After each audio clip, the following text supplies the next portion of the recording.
Welcome back to Cheddar, brought to you by HP. It is time for your next clue in our Name That Cheddar 50 stock game. Remember, we showed you this chart of one of our Cheddar 50 companies without a lot of information. You only know that you're looking at a chart of the stock in the 1 year after the company went public. Now, for the second clue, here is your next one. This company now has more employees than the population of Rock Ground, Texas, a city just north of Austin. Okay, I would guess maybe there are probably tens of thousands of people there. So but why that would be city? my guess. Why that city as the clue? I don't know. Maybe someone working on these clues is from that area in Texas. I'm not exactly sure. Anyway, viewers, what are your guesses? We want to hear from you. Tweet us your thoughts with the hashtag Name That Stock. Name that stock. All right. Now, earlier this month, Boingo reported revenue for the first quarter that it rose close to 50% to more than $44 million. And joining us now is David Hagan, the CEO of the Wi-Fi company. David, thank you so much for joining us. Absolutely, great to be here. Great to be here. So in April we were chatting and you said to me, we were Wi-Fi people. Now Wi-Fi is your ticker symbol. So what did you mean by the fact that you were Wi-Fi and how much has Wi-Fi been contributing to the revenue growth in your company?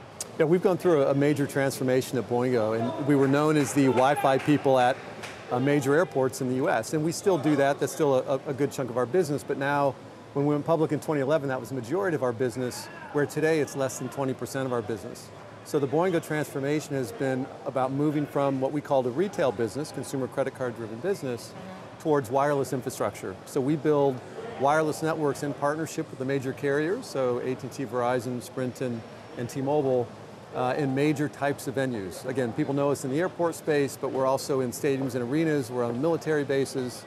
So anywhere that there's a high density of people trying to do a lot, consuming a lot of content, is a place that there's an opportunity for Boingo to build a wireless network.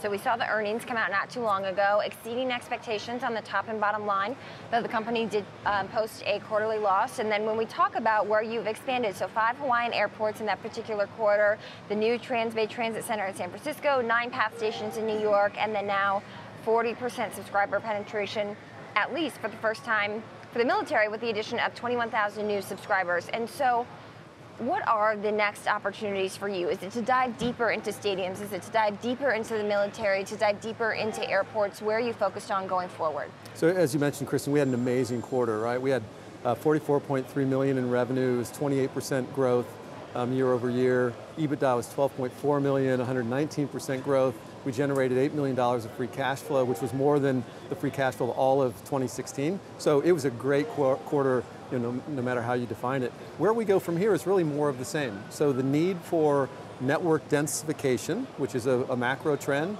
because people are doing more and more with their handsets, consuming more, mostly video, whether that's Snapchatting or Facebook Live or Instagram stories. There's just more and more video and the show going out over the internet. And so what that means is the cellular networks and wireless networks in general are under incredible duress. And so we need to get more networks built closer to the consumer. And that means moving away from macro cell towers, which is the infrastructure for the last 25 years, into more small cells, whether that's Wi-Fi, these things called distributed antenna systems or DAS networks, which are cellular networks, and now increasingly a new technology that's cellular based called small cells. And so more and more venues, buildings are getting small cell technologies, and Boingo is the provider of choice. And talk to us about the distributed antenna systems that has been now a growing part of your business. I think it's now over 40% of your business, and what those systems actually do. Yeah, and it's growing incredibly well, faster than the business overall. So what they do is it's actually an invisible technology. So right here in New York, we have DAS systems in the 3 New York airports, the Lincoln and Holland tunnels, the Oculus at the World Trade Center, the transportation hub. And what it means is that when you go from outdoors to indoors, you may notice your signal on your phone, no matter who your carrier is starting to get weaker. And then when you walk indoors, suddenly it goes up to 4 or 5 bars. That's because your phone is no longer connected to the nearest tower, which could be miles away, and it's connected into a distributed antenna system or a DAS network in that venue that Boingo built and operates in partnership with the carriers.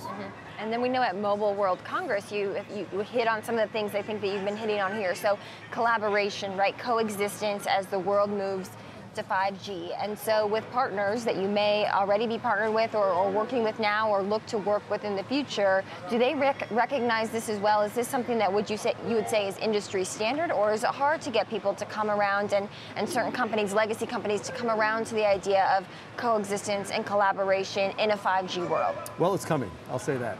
We've been at this for a long time. We were founded in 2001. We've believed in convergence from those very early days.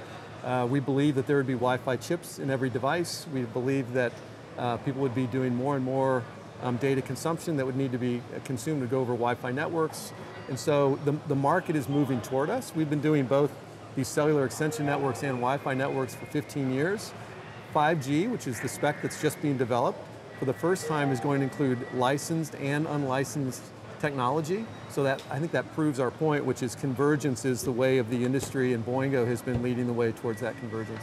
Right, and you also, you said that back in the day, the phone wars were like a blood sport, and it was a zero-sum game, and now co-opetition is absolutely has to be the norm. Google is underway with its I/O developer conference. We haven't heard anything about Google Fi yet, but we know that they want to get into wireless. We're seeing some of the traditional cable companies also getting into wireless. How are you positioning yourselves to be able to partner with them?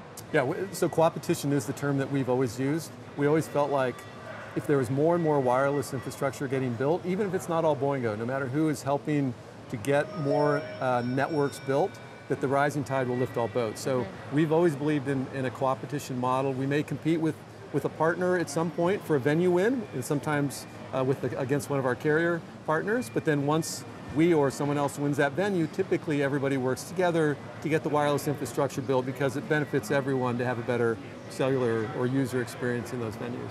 Stock is near an all-time high, up 132% over the past year. We know about 13 months ago, or I guess really just a year ago, right? We know IDES, an activist hedge fund, pushed to have 3 board seats on your particular board, and we've seen the stock up 132% since. And so, would you credit some of the rise in the stock price to those 3 new directors? Of course, your board increased from a size of 6 to a size of 9. Sure, so they actually were pushing for 2 directors, neither of which we brought on board. So we brought on 3 new directors that we fully vetted, that we thought would be great contributors to the board. So it's been, I think, a big win for investors, a big win for the company. But I think if you look at our stock performance, it completely mirrors the performance of the company over the last really few years. As we were making these big investments in network infrastructure, especially in the military, we were consuming cash.